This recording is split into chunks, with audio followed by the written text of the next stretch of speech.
friends, welcome back to my channel. It is Megan and today we're doing Megan's Not So Scary TBR, and this will be my October TBR, and I tried to make a big pile of books that just give me the Halloween spooky vibes. I'm not huge on like scary stories and that kind of thing, but I am trying to go a little bit out of my comfort zone. They're still not so scary, which ties in well with my obsession with Disney with the Not So Scary Halloween Party, but I did try to do some scarier than I would typically read. So I have a giant pile here. I don't know if I'm going to get through them all, but I wanted options for this next month. So this is Megan's Not So Scary TBR. So the first on this list is The Merciful Crow by Margaret Owen. I don't know much about it. I know that there's magic involving like teeth, that you have to use teeth for this bone magic or something like that.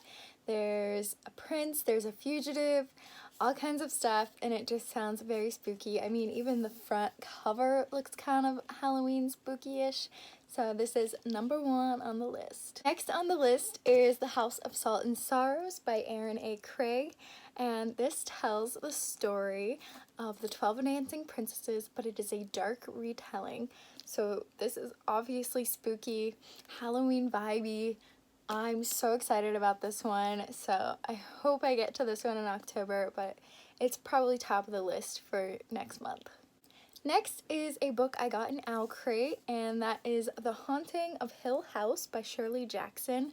I know absolutely nothing about this, but it is from the Penguin Horror Collection, so I know it's scary. I mean, there's an eyeball in a house, so yeah, I'm sure it's scary. It looks very intimidating, very out of my comfort zone, but we're gonna try it. Next is the other book I received in Owl Crate, so if you don't want a spoiler for what the book is, look away now. It is The Bone Houses by Emily Lloyd Jones, and this tells the story of grave diggers who live in this town, and the one problem with grave digging in this town is that the dead never really stay dead. But they are fighting with a vengeance once this mapmaker apprentice comes to town, so the gravedigger and the mapmaker go on a quest to figure out what's going on. Next is The Wicked King, and I don't know if this is spooky or Halloween vibey, but I do want to continue the series, and it's more spooky than, say, contemporary, so we're gonna count it, but it will probably be less of a priority on the list just because it's not quite as much in the spooky vibes as the others. Next is The Girl Who Drank the Moon, and this tells the story of this world where a witch is believed to be taking in these children. So these villagers sacrifice these babies to the witch to like ward off any dangers from her, and it just turns out that the witch is a nice little woman and she's been taking in these kids and taking care of them, and she's not really sure why these villagers keep leaving babies out. But this girl that she took in once, she accidentally fed too much of the moonlight to, so that is what this story is about, and it just looks so cute. It reminds me of like Kiki's Delivery Service or something like that, which I've never actually read or seen, but I've seen like concept art, and Books with Chloe talks about it a lot, so it definitely looks like that kind of vibe, and I'm just excited to get into it. It looks like she has a little dragon.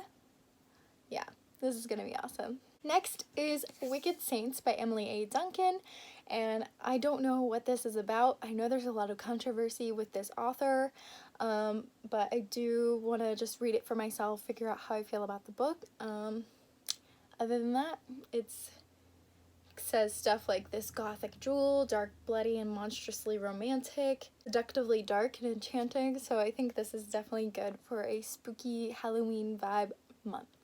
Next is Four Dead Queens by Astrid Scholte, and as you can tell, I'm just catching up on all of my Owl Crate books because almost 75% of this TBR has been books from book boxes that I haven't read yet. So yeah, this is another book that I got in Owl Crate, and I don't know much about it other than there's 4 dead queens in 4 separate like kingdoms, and yeah, I'm excited to read it. Next I have Miss Peregrine's Home for Peculiar Children. I don't know if I said that right, but I know this is a popular like children's story, And it's got like Halloween-y vibes because the kids have powers and stuff. I don't know. But this is a more of a lighthearted read if the others get a little daunting at times. So I wanted to throw in some more lighthearted ones like this and The Girl Who Drank the Moon. So that is what this is. Next is The Wicked Lovely by Melissa Marr, and this tells the story of Aislinn, and it says in the first words like don't listen to fairies, so this is more of that Wicked King vibe. It's not quite as spooky and Halloween-y as the others, but it's more lighthearted, and I just want to read it because it's got fae involved, so I'm excited.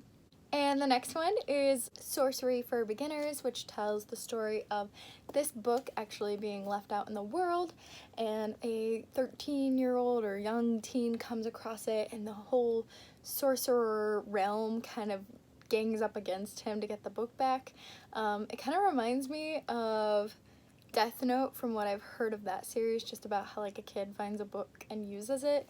This kid finds this book and uses it, so I'm excited to get into it. And the last book on the list is The Bone Charmer by Breeana Shields, and this came in a unicorn crate, as well as The Sorcery for Beginners. This came in a unicorn crate, and it tells the story of a girl who does not want to be a bone charmer. It's like the last thing she wants to do, and she ends up splitting her fate by going against it, and now she is separated on like two paths in her life, and they start to intertwine and everything.